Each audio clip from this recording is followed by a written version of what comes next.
Hi, Shaken Gaming here. It's time to look at tier 7 abilities. One from each race has gotten tier 7 abilities so far. So we've got Sharp, Freeze Out, Venomate, Atom, Kagi, Corgrim, and Foul. All of these can be upgraded now to tier 7 for their abilities. And one of their abilities can be upgraded to 8, but we do not have that material yet. So I'm only looking at the tier 7 abilities.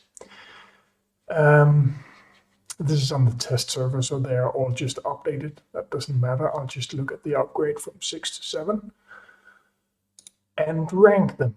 The 10 best for those you should upgrade first. First, I'll go over them and give my opinion.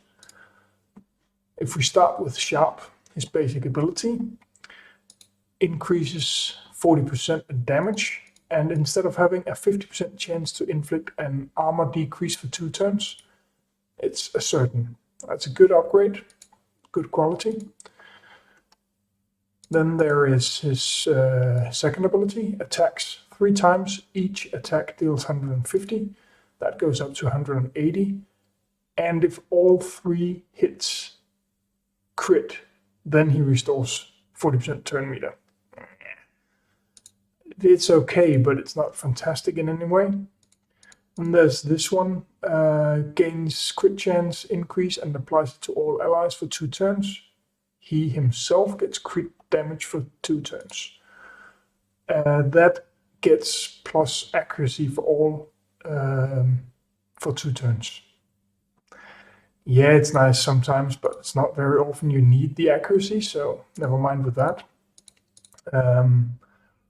And lastly, there is 10% more crit chance on his passive. It's okay, complements his kit, but it's not fantastic either, in my opinion. That was Sharp. Then we got Freeze Out. He gets 40% extra magic damage on his basic and a guaranteed slow for 2 turns on his basic, which is nice. There's a little error here to fix. Devs, when you see that, inflict, missing an eye. So definitely usable, but not a great skill, but a decent upgrade for sure. His second ability gets 75% chance to inflict armor decrease for 2 turns instead of just 50, which is nice, but we need the 100 to make sure. And 40% more damage. Usable, not fantastic. His AoE that hits all goes from 75% to a certain turn meter reduction. That's a good one. And damage goes up by 40%, which isn't a lot, but it's good, definitely. Then his passive. He gets 25% health when he should have died, and Snorri gets the same. That gets increased to 35%, and he gets 35% of his turn meter, and Snorri gets the same. It's usable, but not more than that, really. Venomate. He's got some changes that are worth something. On his basic, he's got 80% chance to poison the target for 2 turns, and Kyra has a 50% chance to assist if she's there. He gets 50% extra magic damage, which is nice on a basic, and it's a certain that he poisons, and Kyra gets 10% extra chance to assist. So that's a decent one as well, definitely usable. Then there is his big AoE. Goes from 40% extra damage and poisons for 3 turns instead of 2. This is usable in so many different scenarios. And poison does 10% damage each turn, so that's 30% damage of the health of a character. That's quite a lot. So that's a good one, I forgot to say. Then there is his buff ability to other party members, which is very nice. Crit damage, haste, and crit chance for 2 turns. 75% of allies' turn meter. With the upgrade, you get the initial cooldown. So only the first time you use it, you lose 1 in cooldown. That doesn't matter at all. And then you get 100% turn meter instead, which is... How often does a character have 0 turn meter when you buff them up? They always have something, 10, 20, 30 even. So when are you going to use 100% turn meter? Not very often. So I don't rank this very high. Then there's his passive, which is definitely usable as well. It's only 5% extra increase, but it's for every stack of poison on enemies. And if Kyra's there, she receives the same buff. The first and the fourth ability on Venomate is highly depending on if he's teamed up with Kyra or not, how good I will rank them. Then there's Atom. He gets some interesting changes as well. He has 40% chance to inflict damage decrease to all opponents, which is very nice. That goes up to 50%. Not a big difference. It's a difference, but with all the assists going on, it won't make a big difference really. But it's nice. It will more reliably, quicker get damage decrease on all enemies and 20% extra damage, which isn't a lot, but he does it so much that it's still decent. Then his second ability, that goes up by 70% damage. That's a lot. And instead of only inflicting armor decrease for 2 turns, if he inflicts that, he will call a random assist on top, which can further fuel the goblin turn meter train. That's a good one. His taunt ability, well, it turns into a taunt ability, which is all Atom needed to be a much better tank. He gets 10% more shield out of his health, and he's got a certain taunt. That helps him a lot, so that's very, very good for him. This one, 5% extra, sorry, it's this one. On the upgrade from 5 to 6, he got 20% increased chance to gain taunt at the end of his turn. 75 instead of 70, who cares? That's absolutely horrible. Don't waste your mats on that. Kagi. He's got 50% chance to repeat this attack, up to 75% chance to repeat this attack. It's okay. It's the same damage increase really as most of the others, but it gets really interesting when it gets up to 8. But as I said, I'm not talking about that. His second ability does 109% magic damage to enemies, 50% chance to increase allies' accuracy for 3 turns. That goes up to 75, making it very often and semi-reliable that when you have Kagi on your team, you will not have dodge on the opponent team, which is nice. And you get 50% extra damage on an AoE on 5 characters. That is definitely decent as well. Then there's this one. This one is interesting. Going from 5 to 6, all that happens was reducing initial turn cooldown by 1, meaning absolutely crap update. Going up to 7, it's the max cooldown that goes down. So instead of being able to use it every 3 rounds, you have to deduct 1 from that because of the way cooldowns work in Dragon Champions. Never mind with that. But instead of being able to use it every 3rd round, 4th round, it goes down to every 3rd round. And this is an ability that gives a 2-turn haste every 3 turns, meaning he can almost use it, have it up on himself at least, all the time. On top of that, he gets 20% turn meter to himself and 4 allies. This is absolutely amazing ability to upgrade. highly recommendable. His passive ability gives tenacity for 2 turns to Boreas and himself, and he gets 10% damage increase. Not a big deal, really. Corkrim, is that the last one? No, there's Foul also. Sorry, 2 left. Corkrim.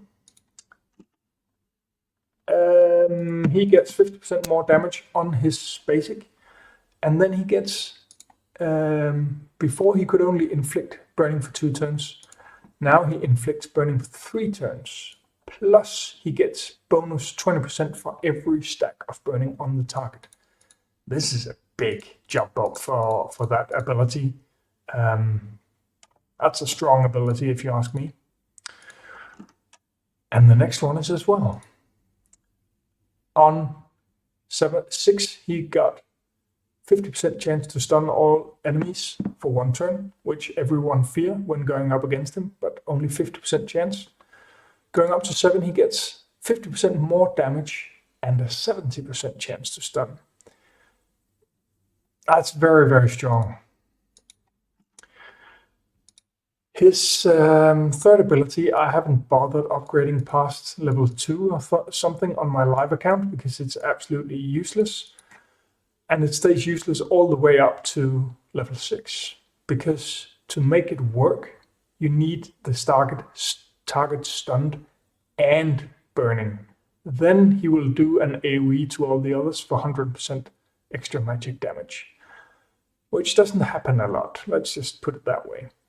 But going up to level 7, it's stunned or burned, and it's 200% magic damage on top of the 360 to the primary target, making it a very big hitter. And with him on the team, there should be a burn at least on the target.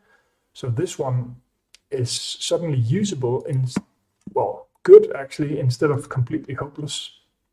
His passive is also decent. He gets 2% speed for every living orc in the party. So that's 10% speed if he's on a pure orc team. Also nice upgrade. Foul is a bit debatable with this one. She gets 50% extra physical damage, and then instead of getting 20% turn meter if she hits and 20% if she crits, she gets 25 and 25. It can make her go really fast, but I'm not sure how good it is. I've asked some other players that I trust, and they ranked it lower than I would have, so I don't know. The AoE gets 60% physical damage, nothing else, to 3 targets. This is not amazing. It's okay, but it's not in any way fantastic. Thao's third ability, where she can dodge all the team, stays with dodge, but they get cheat death as well. Considering she always uses this on turn 1, it's seldom that she makes it until turn 4 when she can use it again, and therefore cheat death will make no big difference because there's probably no one dying the first 2 rounds anyway, but before she gets to throw it again, someone will be dead. Not worth a lot in my opinion. Her passive is decent.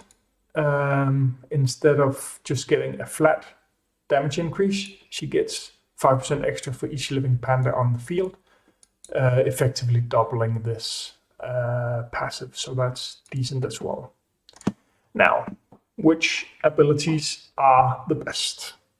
Which should you upgrade first? I have ranked them from 1 to 10. Number 10 and 9 and 8 are debatable, but the others I'm pretty certain about. I'm going with Atom's second ability as the 10th best upgrade. This is a big damage increase, but for a character that doesn't do a lot of damage, but the option to call an ally to assist on top of all the other assists that they can do on the same attack This is, in my opinion, quite a good upgrade, and therefore it's number 10 on my list. Number 9, I am going with, Venomous Basic. Maybe only when he's with Kyra. Otherwise, I'm not sure it would have been on the top 10 list. But pairing him up with Kyra, this is, in my opinion, quite a strong ability. Going up to number 8. Just have to check my list here to remember them. I'm going with Freeze Art's big AoE. Giving a certain turn meter reduction is great. Instead of having this random RNG, the damage increase isn't that big, but it's still 5 characters with 40% more damage, and a guaranteed turn meter reduction is always welcome. Now, going over to Corkrim. And I guess it's no surprise that he's got several spots on my list. I'm giving his passive ability 7 as the 7th best you can upgrade, just for getting 10 speed, which is more than nice. His 3rd ability, I'm giving a 6, the 6th best ability you could upgrade, due to a massive damage boost. His basic ability, I'm going to give a 5, the 5th best ability to upgrade, simply because stacking these burns will help a lot. 3 turns instead of just 2, and extra damage for each stack will make this ability ramp up the damage quite a lot, and making sure that when you're hitting this very big single target ability that you have burn on your opponent. So it all fits together. As the 4th best ability, I am going with a guaranteed stun plus 10% extra shield of maximum health on Atom. This is a very strong ability. So, we've got top 3 left. And I'm giving it to Corkrim. Again, he's got all 4 abilities on this list. And of course, if you upgrade all these 4 abilities, he will pump out damage. He's still a squishy, slow character, but this will make his damage, his abilities hurt. Getting up to 70% chance to stun all opponents for 1 turn, plus 50% extra magical damage to all 5. That's a big one. That earns Corkrim a 3rd best ability upgrade, in my opinion. 2nd on the list, I'm going with 60% extra damage. Sorry, that was at level 8. I'm going with 40% magic damage to all opponents, and poison lasts 1 more turn. In my opinion, Venomate is so much better a character than Corkrim because of his stats and his synergies with demons. Because otherwise, Corkrim's updates would be better than this one, but simply because he's got the synergies and he's got better stats, I'm putting this ability as 2nd instead of Corkrim's. And number 1, I think it's first time Kagi has ever been 1 in anything. But this is a great ability. Restores 20% turn meter to himself and 4 allies. That alone is decent on most characters, but then giving haste and applying it for all allies for 2 turns is even better.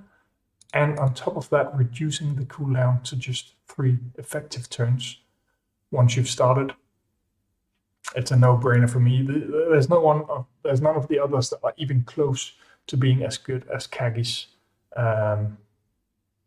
buff ability, his 3rd ability, in my opinion. I hope you will use this list, because I definitely think Kagi is something to watch out for when he's got this. Thanks for watching. Have a great day.